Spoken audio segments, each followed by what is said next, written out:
Doctor साहब आज हमारे पास देखते हैं कि शुगर वालों के मैंने कुछ टॉपिक्स लिखे हुए हैं जिस पर आज हमने बात करनी है। B12। जी।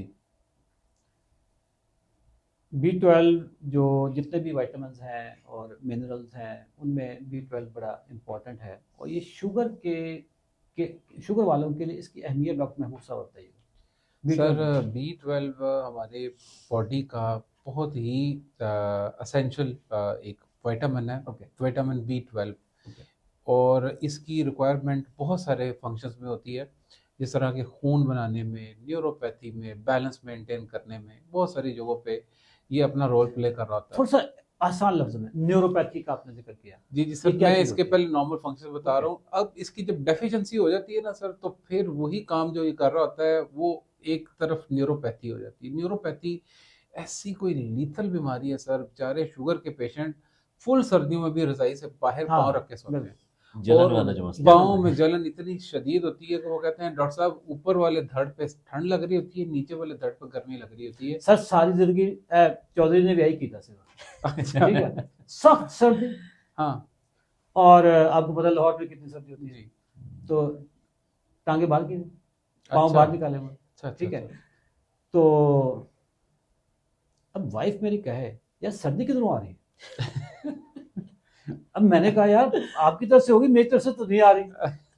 तो वो फिर पता चला कि ये सर्दी का चूंकि वो मैंने थोड़ा सा कुछ नकास खोला हुआ है ना, तो उधर से सप्लाई चल रही है, ठीक है। एग्जैक्टली, हालांकि वो कहीं से भी आ रही होती ना तो फील बहुत होती। अच्छा डॉक्टर साहब, ये जो न्यूरोपैथी है जैसे पाँव जलने, सुन्न हो जाना, जी, सुन्न होना फिर नेक्स्ट लेवल है। वही है सर, ये कुछ लोगों में पहले सुनपन आता है। बर्निंग स्टार्ट होती है कुछ लोगों को, फिर हाँ सुनपन स्टार्ट होता है। सुनपन से मसला ये होता है कि उनको फीलिंग ही नहीं आती।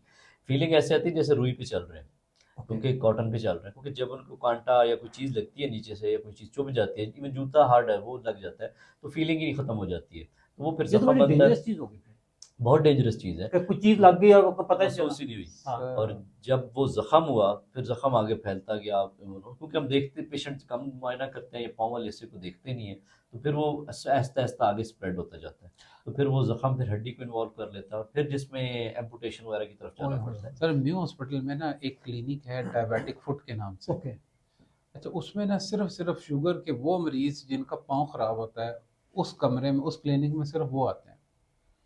अच्छा, आप यकीन करें सर कि ऐसे ऐसी मतलब उन बेचारों की वो होते हैं, अजीब सी कहानियाँ होती हैं कि वो बेचारे हीटर के आगे हाथ और पाँव सेक रहे होते हैं। पाँव सेकते हुए क्योंकि उनको हीट महसूस नहीं होती न्यूरोपैथी की वजह से, पाँव जल जाता है, जख्म बन जाता है। ओए होए अच्छा, फिर ये सर बाइक के ऊपर जा रहे होते हैं, सिलेंसर गर्म होता है, उनके साथ पाँव लगता है और पीछे फुल गर्म सिलेंसर का भी उनको महसूस नहीं होता और सर उनका ये जख्म बन हालत हो जाता है। जाती है। ये हालत हो जाती है, इधर आते हैं हमारे पास। और फिर सर इसके बाद भी ये है कि उनको हर टाइम उस पाँव मतलब नीचे कील लग गया घर में, कोई रोड़ा पड़ा हुआ वो लग गया, अच्छा खासा वो पाँव के अंदर चुभ गया, लेकिन उनको महसूस नहीं हुआ। वो फिर सर जख्म, एक ऊपर से ये कि एक तो जख्म हो रहा है, फिर उनके जख्म ठीक भी नहीं होते। इम्यूनिटी शुगर इतनी नीचे कर देती है कि उनके जख्म ठीक नहीं होते।